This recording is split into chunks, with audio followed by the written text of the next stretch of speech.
Ever felt like you just needed the lowdown on a huge fantasy book, like right now? Well, consider this your express lane. Today we're diving into Onyx Storm by Rebecca Yarros. Our goal is pretty simple.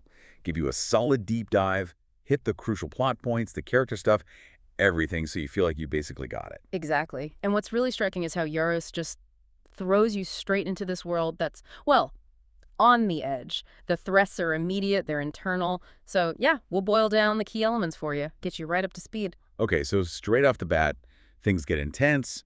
We find out the Vinin, the bad guys draining magic. They aren't just outside anymore. They're in Bashieth. Oh, Posing as scribes. yeah, that infiltration angle, it's a game changer. Makes Yeah. the war feel so much more insidious. It's not just armies clashing. Totally. And that discovery directly leads to this huge problem for Violet Sorrengail. Right, because it connects to Orishi's Wardstone, their main magical shield, basically. It's failing. And Violet's sister, Mira, she does the math. They've only got about 6 months left. 6 months. Yeah. So Violet's got this incredibly urgent, kind of impossible mission, right? Find Endarna's dragon species, the Irids, to, well, recharge the Wardstone before everything collapses. It's a desperate race against time. And speaking of desperate, that brings us to Zedden. Ah, yes. This is where it gets really personal and messy. Violet's love for Zidane is seriously tested. He's fighting this venom influence inside him. You see it in his eyes turning red, his power going wild. It's uncontrollable.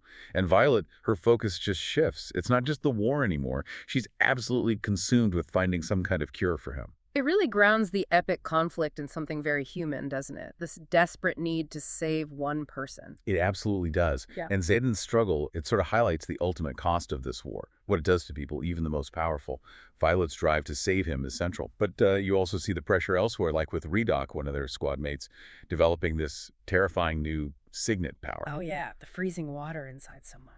Chilling. Literally. Exactly. It shows how extreme things are getting, how much they have to adapt to survive. So this quest takes them places. They end up in Diverelli. Right. And it's not just about fighting there. Right. There's a lot of tricky politics.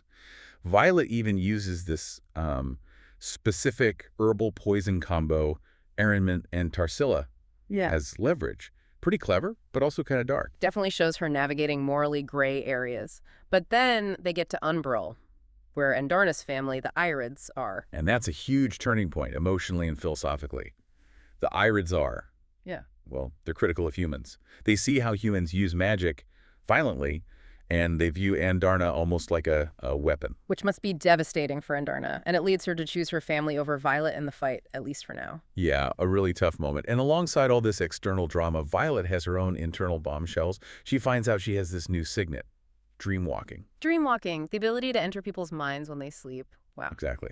Talk about potential power. Yeah. But also the ethical nightmare, right? If anyone finds out, it could completely backfire. Is it a weapon she can even use? Another heavy burden for her. And the costs keep mounting.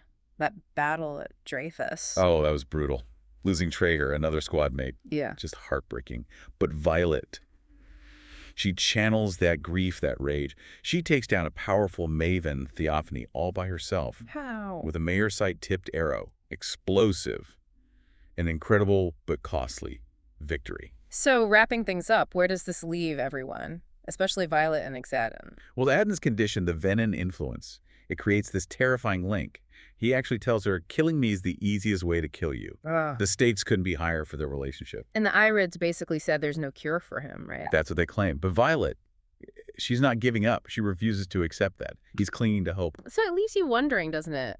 In this kind of war where everything's blurry, ally, enemy. And sacrifices everywhere. Can love be your greatest strength? Or is it actually your biggest weakness?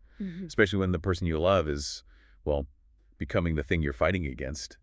It's a really provocative place to leave us. Absolutely. A really intense emotional ride, even just recapping it like this. So now you've got a great handle on Onyx Storm, all the big beats, without needing weeks to read it. Thanks for diving deep with us.